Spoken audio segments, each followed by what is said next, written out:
Welcome to Our Christian Heritage. I'm Randy Melchert, and we're in Watertown, Wisconsin today at Maranatha Baptist University with Dr. David Saxon, professor of church history here at Maranatha. Dr. Saxon, thank you so much for being with us today. My privilege, Randy. Thank you for having me. Now, today we're going to talk about someone that's not a Baptist, but was still quite significant in American history. Yes, and actually quite significant in Baptist history. And he's part of a major revival of the 18th century. The early 18th century, the early 1700s, saw considerable decline among the various religions in the English-speaking world. And God righted that by sending one of the great revivals in church history. The Evangelical Awakening, it's called in Great Britain. It's called the Great Awakening in its American phase. And the man we want to talk about today, George Whitefield, was a key figure in both the Evangelical and Great Awakenings. Tell us about George Whitefield, because this is pre the American Revolution. This is still colonial English. That's right. He was born in England. He was born in Gloucestershire, which is Western England, right next to Wales. Had a number of Welsh friends in his lifetime. December 27th, 1714. He was born into an Anglican family. The Anglican Church was the established church in England in the 18th century, although by the time he was born, there were a fair amount of freedoms enjoyed. The Act of Toleration had been passed about 25 years before his birth. That meant that you could be a dissenter, a Baptist or a Quaker or an independent, and still have legal privileges. But he was an Anglican. His parents were born into the Anglican Church. Britain at the time had been overrun by rationalism, by deism. Deism is the idea that there is a God out there that created the world and started the clock ticking, but he doesn't really interfere.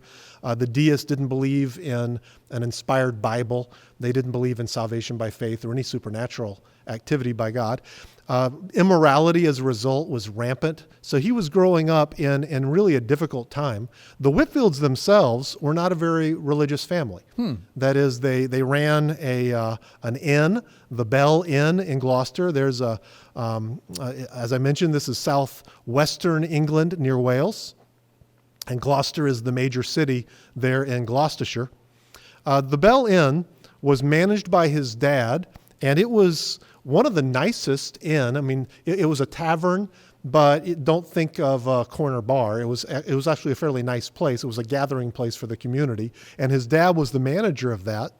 And the family actually lived on the premises in the upstairs, and so their life basically was the inn. And little George grew up in a family that rarely darkened the door of the Anglican Church, although they probably had him sprinkled. They did have him sprinkled as a baby because that's what Anglicans do. But they were not religious people. He was orphaned at the age of 2. Well, he wasn't fully orphaned. His dad passed away. His mom almost immediately remarried, and the new dad just moved in and became the new manager of the Bell Inn. So not a whole lot changed for George, and his new dad wasn't particularly religious either. Little George had what I would call a gift for oratory. That is, he loved to memorize things and recite them for audiences, and he had a gift for it. He would gather the children around the neighborhood and recite poems to them and stories of all kinds. If he learned Bible stories, he'd recite those. And he was quite remarkable that way. He loved drama. And in fact, probably his first calling would have been to be an actor. But this is the early 18th century, and the acting profession had fallen on very hard times. In fact, actors and actresses were regarded as kind of lowlifes. That's going to change during Whitefield's lifetime. A man by the name of David Garrick is going to revive the Shakespearean plays in the English theater, become a famous actor himself, and by later in the century, acting is going to enter into a new phase so that the theater is something that upper-class people do. At this time, it's basically vaudeville. And so Whitefield doesn't want to do that. So what job can he get that will allow him to give speeches in front of audiences that will like it? I'll be a pastor.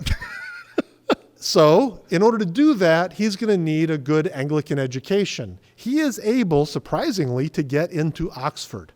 But the way he does that is he goes as what's known as a servitor, someone who serves the upper class people who are at school. So when you do that, it takes a while to get through school, but you get the same education, you get the same training, and when you're done, you can receive the same ordination. So he's doing menial tasks at one of the most famous universities in the world, and he's receiving an outstanding education there at Oxford.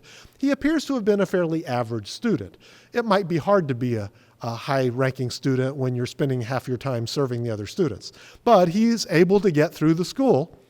And while he's there, he meets two men who are to have tremendous influence on his life.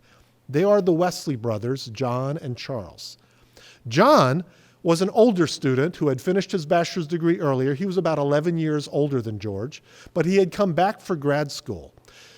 Charles was between George and his brother John. Charles was about 4 years younger than John and 7 years older than George. But they all became close friends. And the Wesley brothers were becoming passionate about the spiritual life as they understood it. In fact, their enemies called them the Holy Club. And that sounds a little bit derogatory, but these men embraced it and said, you know what? We are going to be a holy club. John Wesley's the leader, and we are going to be spiritual people if it kills us. And it almost did, several of them, because their exertions were extraordinary. They read the Bible for lengthy periods of time in the morning. They would spend hours in prayer. And then during the day, they would seek out poor people and give them money and food. They would go into the prisons and read the scriptures and talk with prisoners about leading a better life. In general, these were very holy people. And every one of them will give testimony later that they were not believers at the time. Wow.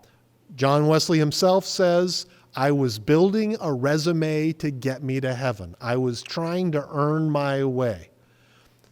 The lives these men were leading would put many Christians to shame, but it was all self-righteousness.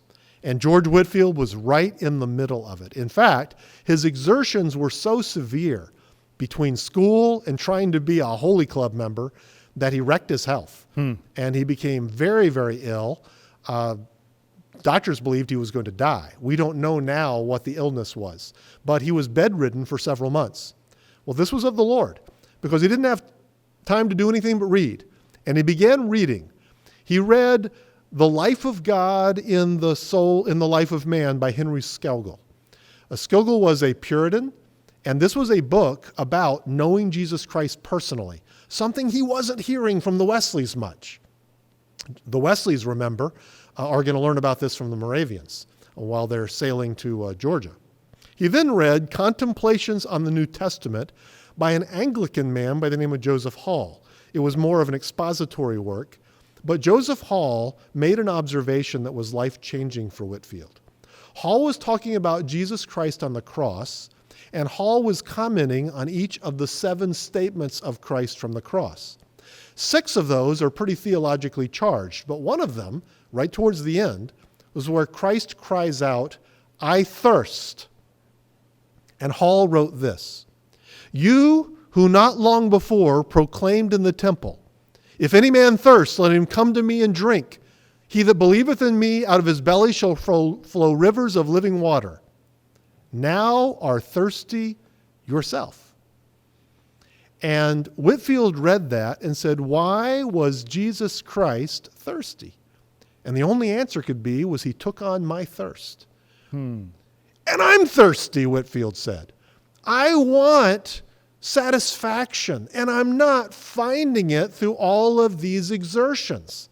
In fact, one of the remarkable things that happened to Whitefield was one day while he was out walking around Oxford, he saw a young woman throw herself into the river to drown herself because she was so miserable. Well, he ran to rescue her. Before he could get there, someone else dragged her out of the river, and she survived. But Whitefield says, why did you do this, young lady? And she says, because my husband is sick, and my baby is sick, and we don't have any food, and why live? And he says, well, take me to your home. And he followed her to the home, and he sat there with this man and woman who were desperate, and he read John 3 to them. And their faces lit up. And they said, thank you. And he walked back to his lodging saying, what just happened? I've read that passage many, many times. And yet this couple seems to have gotten something out of it that I didn't. And he was conscious of having a deep thirst. And he cried out to God, I thirst. And from that day, he attributed his salvation. He was 20 years old. It was the spring of 1735. This is about 3 years before John and Charles Wesley come to Christ. In fact, they were in Georgia at the time. So Whitefield is now a believer, and that leads to a lesson that I would like to draw. I'm going to draw a number of lessons from the life of Whitefield, and the first is obvious. Salvation is not what we can do for God, but what he has done for us. Whitefield's exertions had no spiritual value, but God satisfied his thirst. Jesus Christ bore on the cross what Whitefield could not bear on the cross, what Whitefield deserved. And he bore it away so that Whitefield need never thirst again. And one of the beautiful metaphors in the book of Revelation is that river of life that we drink from throughout eternity. Well, Whitefield wanted to tell people about this. And one of the first things he did was he went back to Gloucester and started sharing with everyone he knew that he was a new man. He had finished Cambridge, and he had his degree and was ready now to be ordained. And in fact, as he's sharing this, he comes to the attention of the local bishop there, and that bishop, not really knowing how radical Whitefield was and was going to become, ordained him into the gospel ministry. As we'll see later, or as you learn in the study of the life of the Wesleys, Methodist preachers in the future are going to have a really hard time getting bishops to ordain them because they're just too radical. But Whitefield got in under the radar, and he's now ordained into the Anglican Church, and he's an Anglican minister. And he begins preaching, invited into pulpits of churches in Gloucester and in nearby Bristol. And nobody can believe how well this man can preach. He's got training. He's been to school. He's studied. But he's also got this incredible God-given gift, this talent for holding an audience spellbound. And even though he is a kid, he's 20 years old, crowds are gathering to hear him preach everywhere he goes. He travels between West England in Gloucester and London, and all across that strip, he is preaching to massive crowds. He's invited to preach in the Tower of London, and the press starts calling him the boy preacher because he's such a sensation. And this could have absolutely destroyed him. That is, from 1735 to 1737, he was preaching an average of 5 times a week across southern and central England, and huge crowds were gathering. Numerous people were getting saved because his basic message was, you must be born again. That's what he's going to preach his whole life. And we have a number, amen. We have a number of Whitefield sermons in print. They are not deep theological treatises like a Jonathan Edwards sermon or a Charles Spurgeon sermon in some cases, but they are powerful, they are theologically sound, and they contain rich appeals for people to be saved. I would compare him to like a Billy Graham who didn't see his ministry as expositing texts, but rather taking themes and hammering them home so that sinners will be convicted. And Whitefield had that gift to a tremendous degree. Billy Sunday and D.L. Moody, neither of them were really regarded as theologians. It was just a simple message they just kept hammering. Yeah, excellent illustrations. Billy Sunday's famous for his ordination being kind of a train wreck, and then the men saying, well, let's ordain him anyway. He's already preaching to more people than we ever will. But yeah, excellent examples. So pride could have destroyed him. Whitefield is going to write journals later that record this entire period in his life. And he's going to cite Proverbs 27:21 that talks about how as gold and silver are tried in a furnace, so a man is tested by his praise. How you respond to praise will determine how God can use you. And he wrote in his journal, they grew quite extravagant in their applauses. And had it not been for my compassionate high priest, popularity would have destroyed me.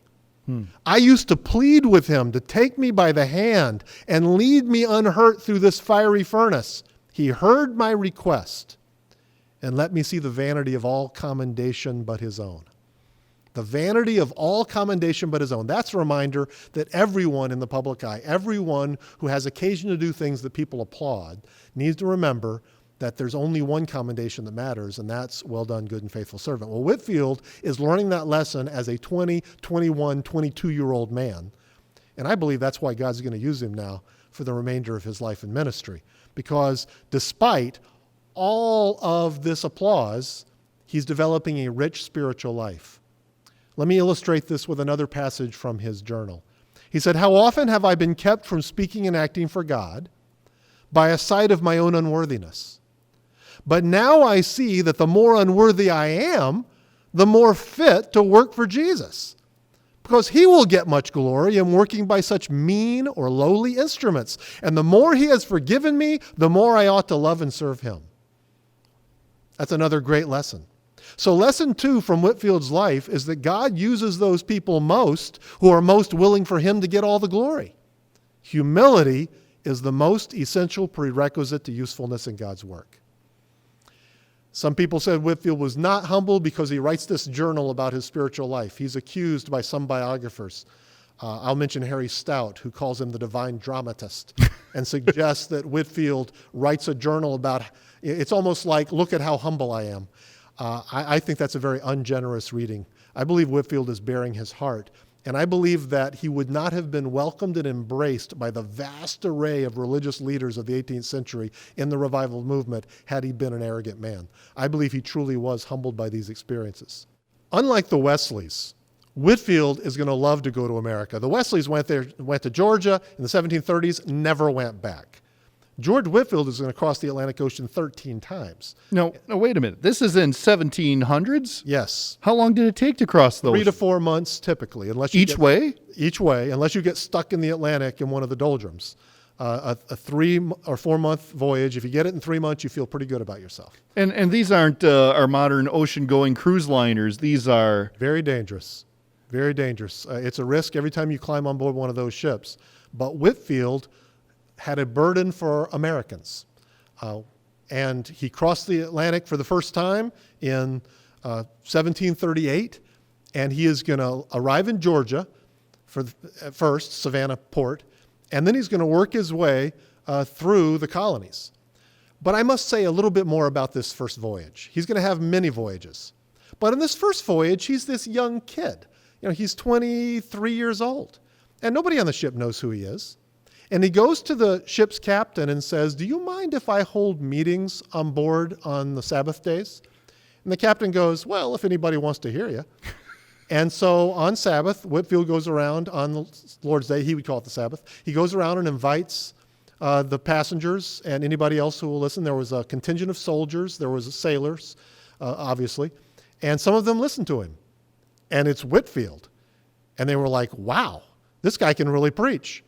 And they invited their friends on board ship.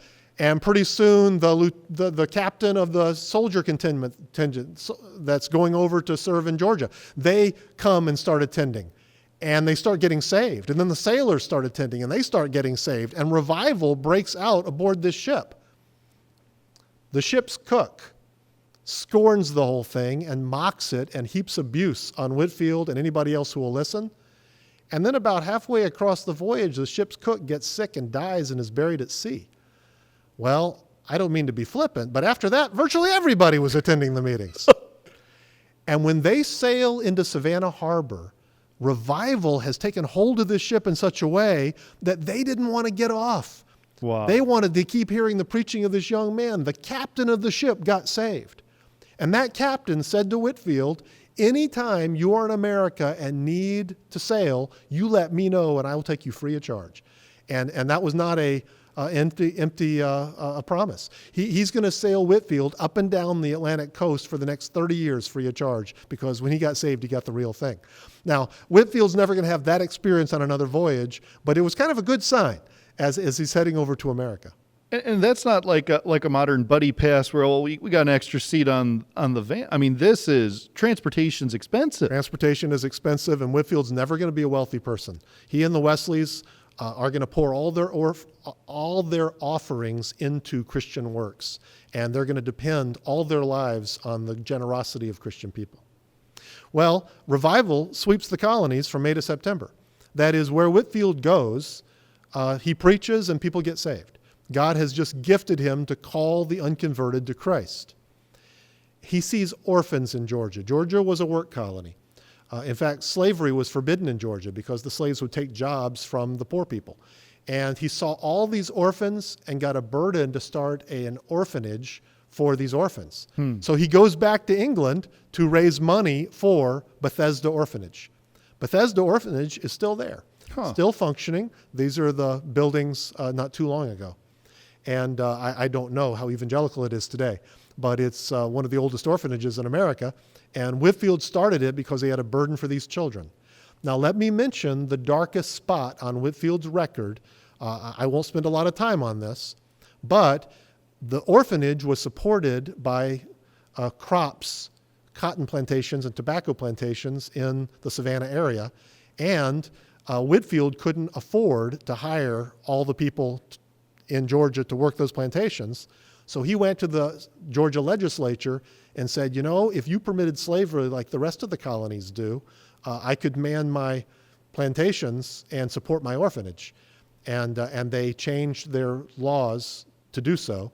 And Whitefield purchased a number of slaves, and they worked those plantations and supported the orphanage. He also evangelized those slaves. In fact, he was one of the earliest to evangelize Native Americans from one end of the colonies to the other.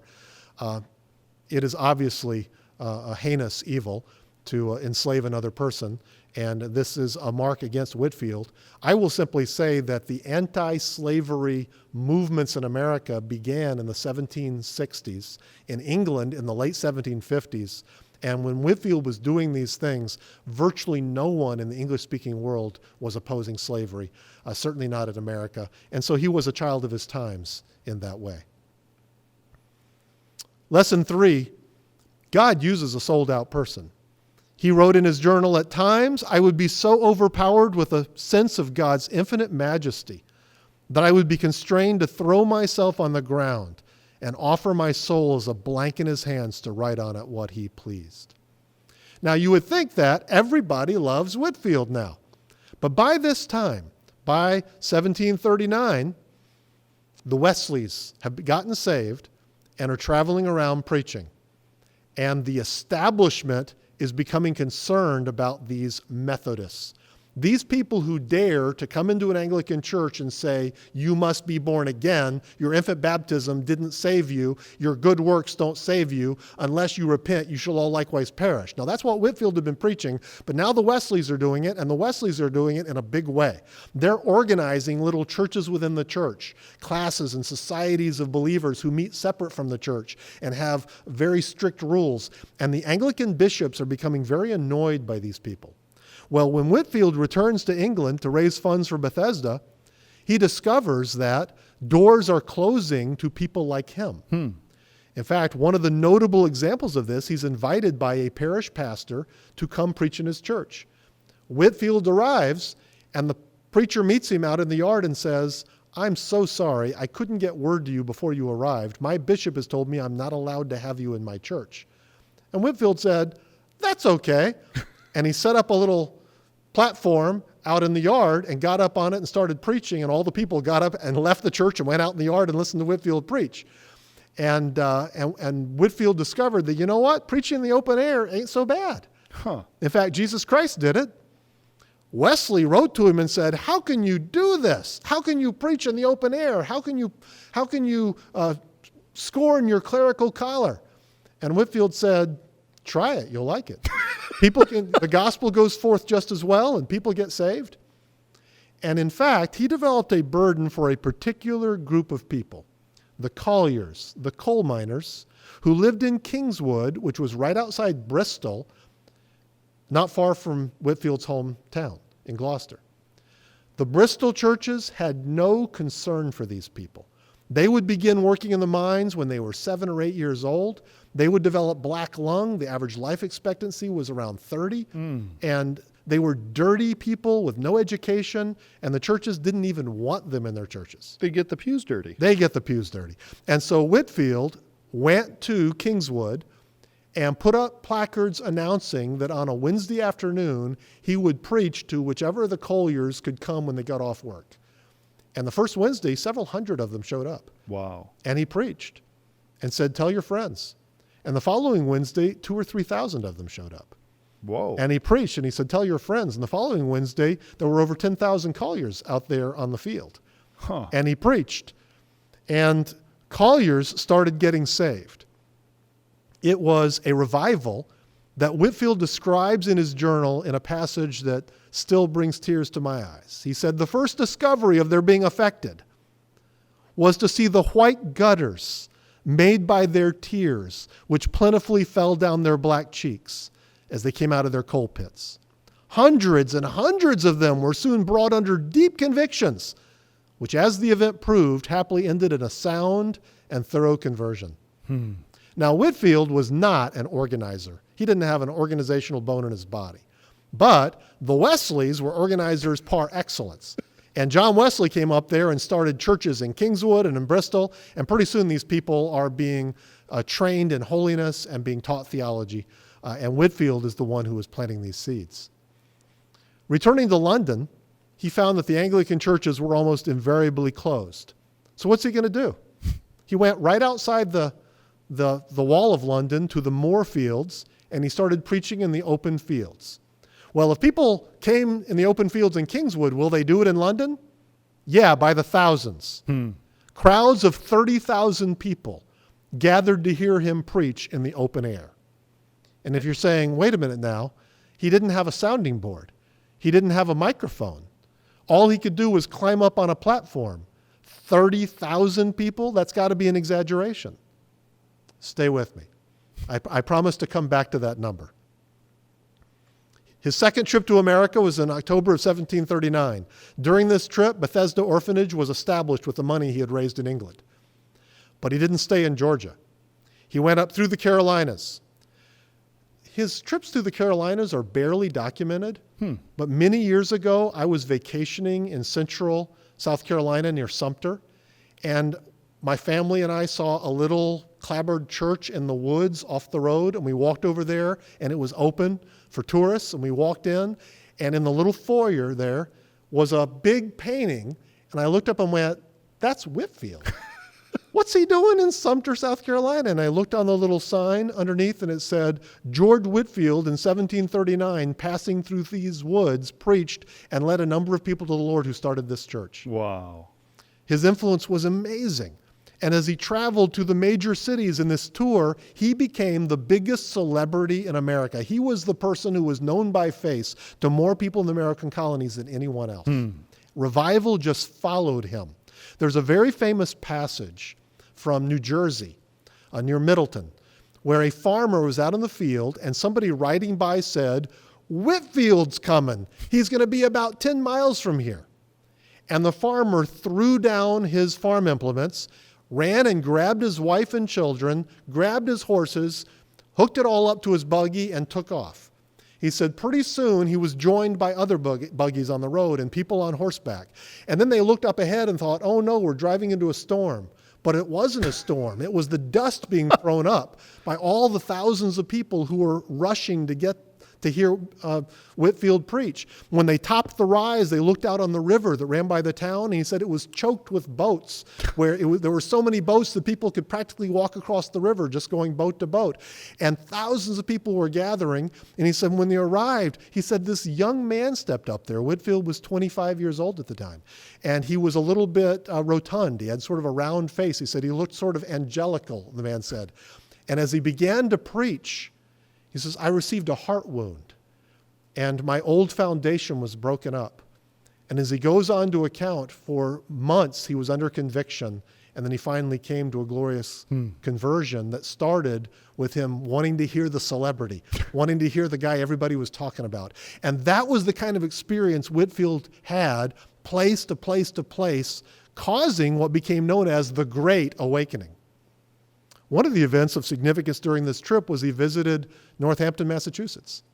Well, that was where the great Jonathan Edwards was pastor. Edwards himself had seen a great awakening begin in his church and in the Connecticut Valley beginning in 1734. This is now 1740. And when Whitefield visits the church, Jonathan Edwards sits and weeps the whole time he's preaching, crying out to God to move among his people. But Whitefield was more taken by Sarah. Sarah Edwards was really a remarkable woman, and Jonathan and Sarah had one of the great marriages in the history of the Christian church. And Whitefield said, I got to get me one like that. I need a wife like Sarah. And he was determined thereafter to find a wife. I'll come back to his matrimonial situation a little later, but it was Sarah Edwards who inspired Whitefield to go find a wife as soon as possible. Huge crowds in Boston and Philadelphia. And his enabling can only be explained as God the Holy Spirit empowering him for the schedule he kept. Because as you read his journals, he lists a typical day in his ministry. And here's how it went. He would get up about 4 a.m. Whoa. He would spend an hour, devotions and prayer, reading the scriptures. And then at about 5, wherever he was lodging, he would gather the people there and have a service and preach to them. Well, then he would travel till noon, usually on his way to a major preaching spot that night. But wherever he was at noon, they would stop, they would get lunch, he would gather the people there, and he would preach. In his journal, he would say, preach to 25 or 30 people this morning, the Spirit gave me strength. Then at lunchtime, preach to 40 or 50 people at our lunch stop, the Spirit gave me strength. Then they would make their way to the evening service. Sometimes 200 or 300 people would gather. Sometimes 2,000 or 3,000 people would gather. If it's Boston, there might be 15,000 people, which was many times the size of the town. They were coming from everywhere. Preach to 12,000 or so people. The Spirit gave me strength. That is, it reads exactly the same. Then he would spend the evening conversing with people about their souls, because this is the 1740s. They weren't giving public invitations. He would invite, and then he would close the service and just wait to see if people would look him up. And they came by droves. He and the ministers would evangelize all evening long. And then, when it got to be about 11 o'clock, he would go to his lodging, gather the people there, and preach to them. And then go to bed about midnight. And then the next day, he'd get up and do that again. 4 hours of sleep, and he's preaching 3 or 4 times, plus hours of sustained conversation. He did use travel time to study. He would read and rest while he was between spots. But he kept up a schedule like this for about 30 years. That is astonishing. But that comes back to the question of how could these huge crowds hear him? I mean, this doesn't sound realistic. He made an interesting friend in Philadelphia. His name was Benjamin Franklin. Franklin had been born into a Puritan home. His parents were godly people. His sister was a godly person who witnessed to Franklin repeatedly. Franklin became a deist. He was very rationalistic in his thinking. He wasn't really a classic deist. He did believe that God involves himself in the affairs of men, but he didn't believe in the deity of Jesus Christ. He didn't believe in sin in the sense that he was depraved. But Whitefield loved Franklin, and Franklin loved Whitefield. And they became very dear friends. Some of the earliest publications by Franklin were Whitefield's sermons from his press. But on one occasion, Whitefield decided to figure out how many people Whitefield could preach to. And so during a Philadelphia sermon, Franklin paced from Whitefield to as far as he could be distinctly heard. He then measured a semicircle of that distance in front of Whitefield, and then did the math to divide it up into a certain number of square feet per person. How many people would fit in that semicircle hearing distinctly Whitefield's voice? 30,000 people was Franklin's estimate. wow. And that explains why Whitefield was constantly writing in his journal, didn't think I'd have enough voice, but the Lord gave me strength. Wow. I mean, that is a recurring refrain where he just gets up and says, Lord, help me, and then he preaches.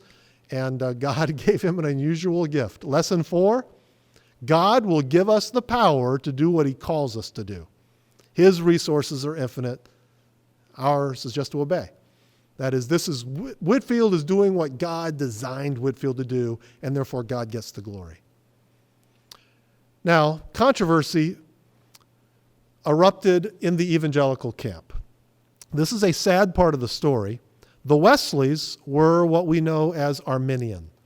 To summarize that, We would say they rejected the idea that God elects people to be saved. Salvation depends entirely on the free will of the individuals. They therefore rejected eternal security because if salvation rests on free will, people should be free to go if they're free to come. And they rejected and they taught that you can exercise your will to become completely holy, perfectionism. This was a package of truths that John and Charles Wesley taught, and that became characteristic of classic Methodism. Now, let me hasten to say that they preached salvation by faith through Jesus Christ. They loved souls. They preached the new birth. People got saved. But then they taught them that they can lose their salvation unless they pursue perfectionism, and they can achieve perfection. Whitefield was a Calvinist. He believed in election. He believed in predestination to life. He believed in eternal security. He believed in progressive sanctification. So in these areas, they were at tremendous odds with one another. It's hard to know exactly how they diverged in this way, because Whitefield studied with the Wesleys in Oxford. He was part of the Holy Club. Most of the Holy Club members became Wesleyan. But Whitefield was very Calvinistic. Probably, I would speculate that it was the influence of the Welsh, who were very Calvinistic, who lived near Gloucester, who became dear friends of Whitefield, Howell Harris and Robert Robinson and a number of others. But in any event, Whitefield was a convinced Calvinist. And when he came back to England from this tour of America, something happened which was deeply unfortunate. Wesley had just written a tract attacking predestination, and basically saying that anybody who believes in predestination doesn't love souls and doesn't love holiness, and is in fact teaching something which undermines Jesus Christ and undermines the free offer of the gospel.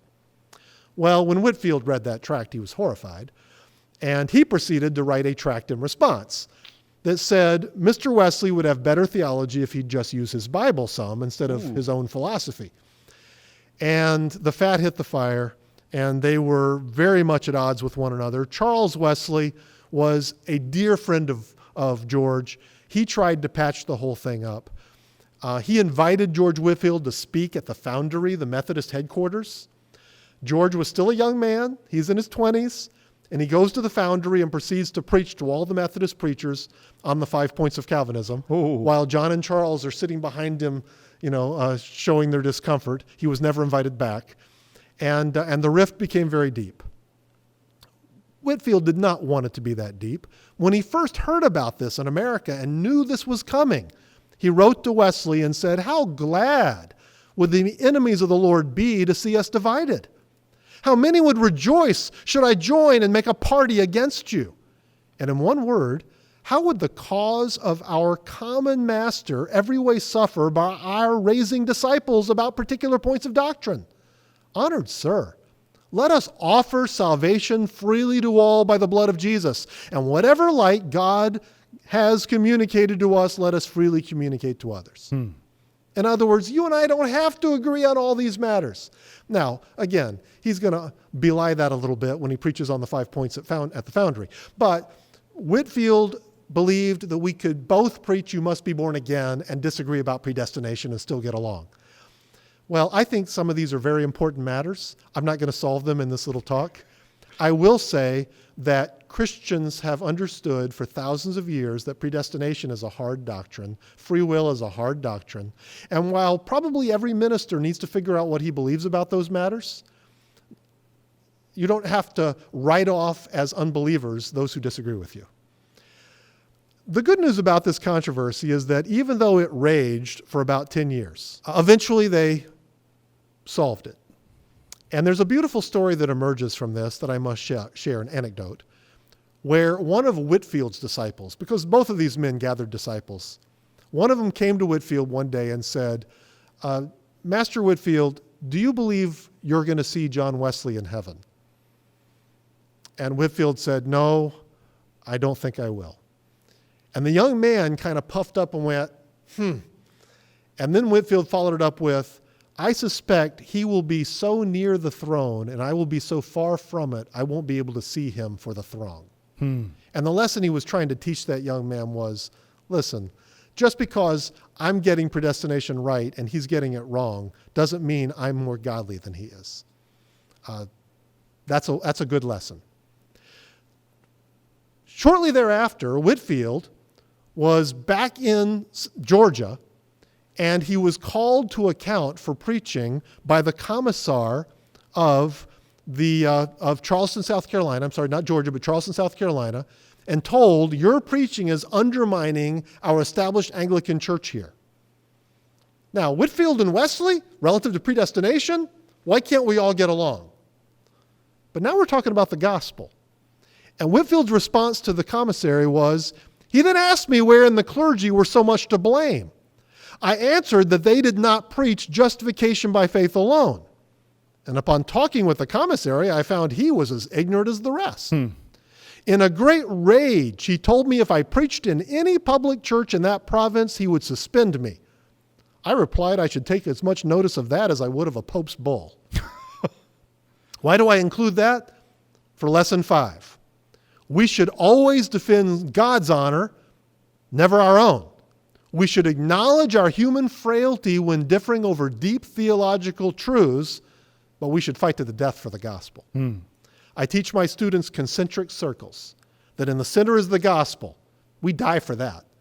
And then you move out a little bit, and there are important, clear truths in Scripture, like believers' baptism, that I won't budge on.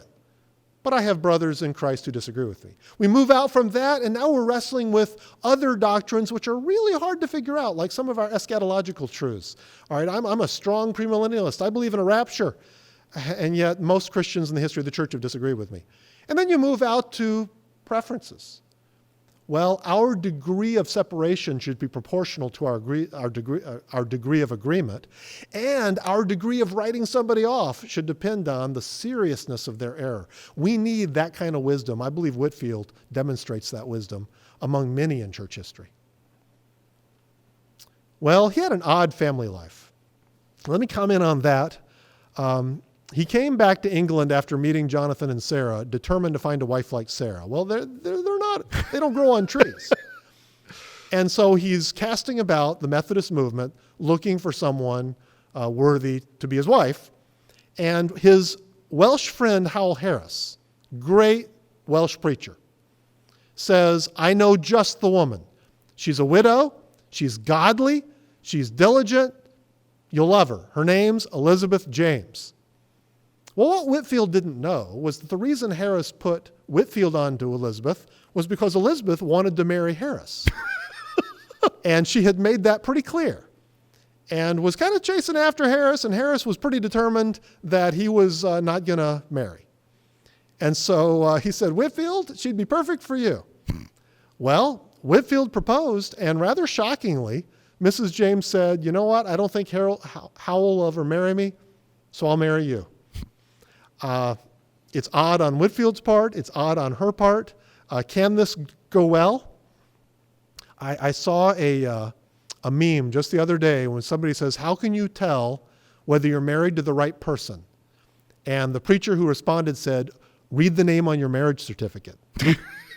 And that's the truth of it, right? That is, once you're married to the right person, and you've got to have a godly marriage. And two Christians can have a godly marriage by God's grace. Well, Whitefield and Elizabeth are now married, November 14th, 1741. Whitefield never slowed down, not even a little bit. That is, he told her, he said, I am a Methodist preacher. The Methodists advertised that. John Wesley told his preachers, a Methodist preacher with a wife is to function as a Methodist preacher without one, because your first responsibility is to get the gospel out. And Whitefield said, here I go. And he preached twice a day during their first week of marriage. He went on a major preaching trip, a month-long preaching tour shortly thereafter. Elizabeth traveled with him sometimes, but she couldn't travel with him as much as he traveled. I mean, the man was always on the road. God blessed them with a son early in their marriage, but the little fella died at 4 months of age, which was quite common in the 18th century. Whitefield was actually preaching on the day of the baby's funeral and heard the bell ring, closed the service, and rushed to the funeral to be there because he had a service at the time and didn't want to cancel it. Whitefield would hardly ever cancel a service for any reason. Elizabeth had 4 miscarriages after that, so that she and Charles did not have any children who grew to adulthood. So they had their sadness, but Elizabeth accepted Whitfield's way of life.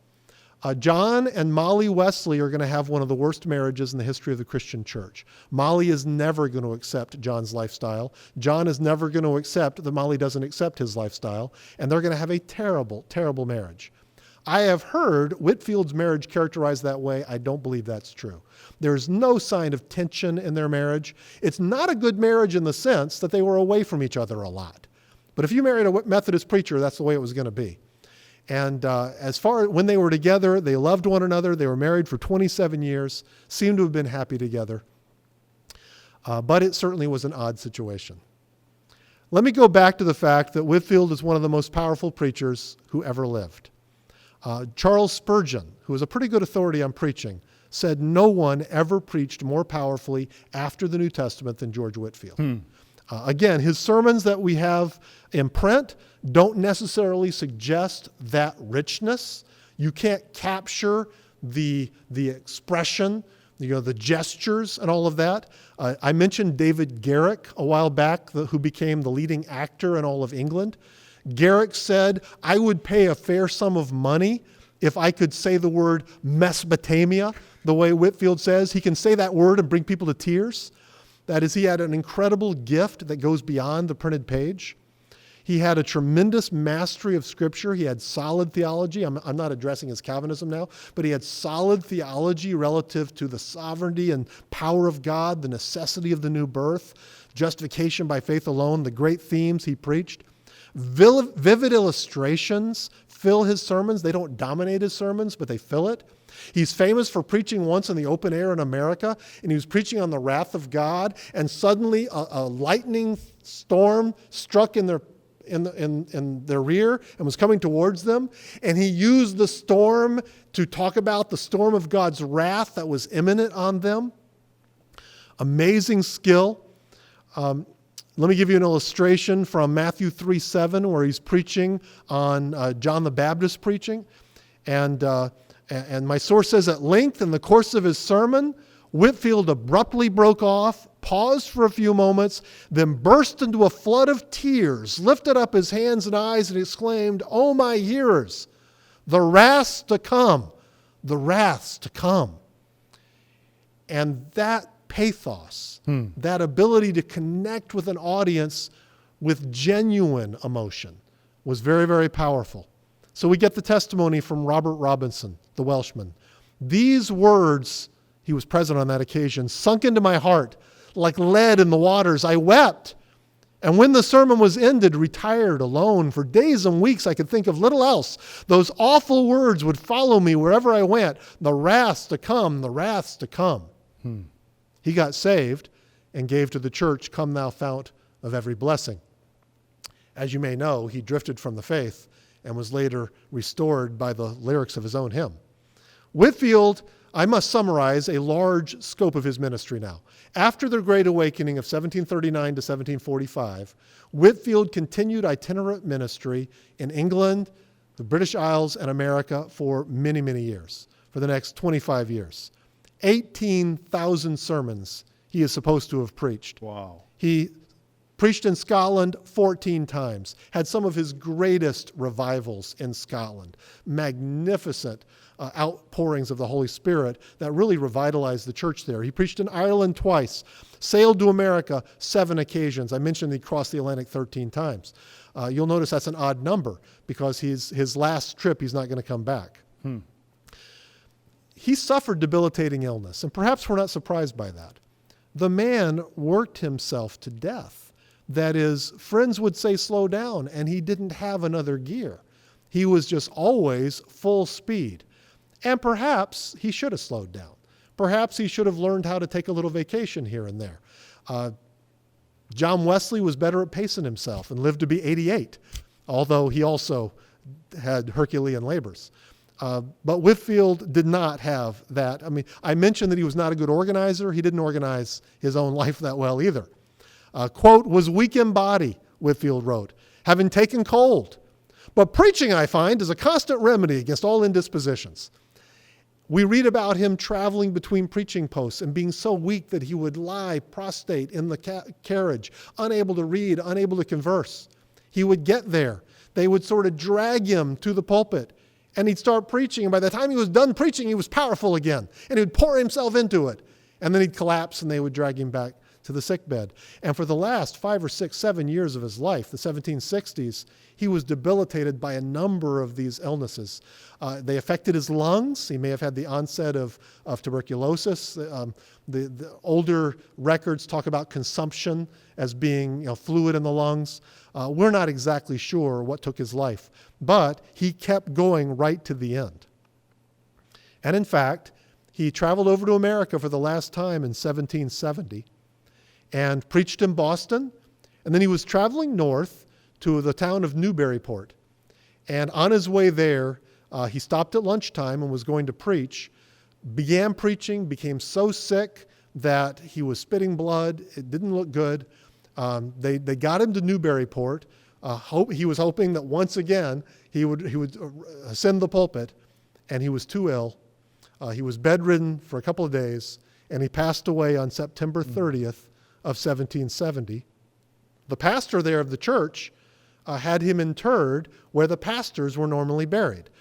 Many of the churches in New England would build a small mausoleum, if you will, under the church, where you would, the room next, the door next to the pulpit, you would ascend a spiral staircase down into a dugout area, and they would bury their pastors there. And so you could go down and honor the memory of your former pastors. This was reasonably common in a lot of these colonial churches. Well, they had such accommodations there. They buried Whitefield there, where he preached his last sermon.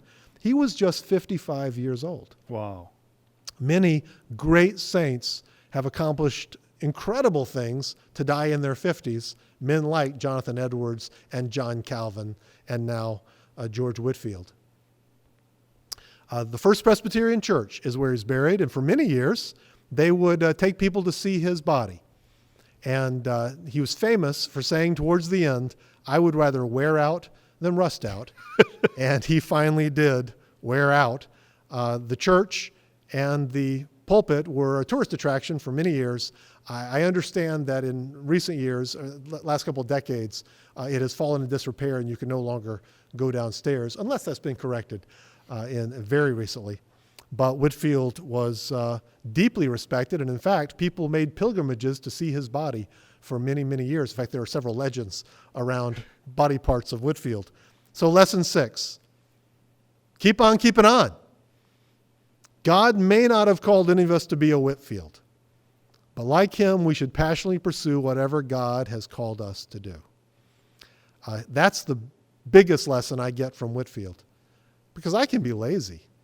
I don't know. I think I live in a generation of lazy people. We think we deserve our downtime, and we like our downtime more than our work.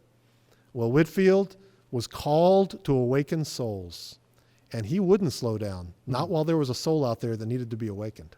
So let me summarize the lessons, if I may, Randy, in closing. Salvation is by grace alone.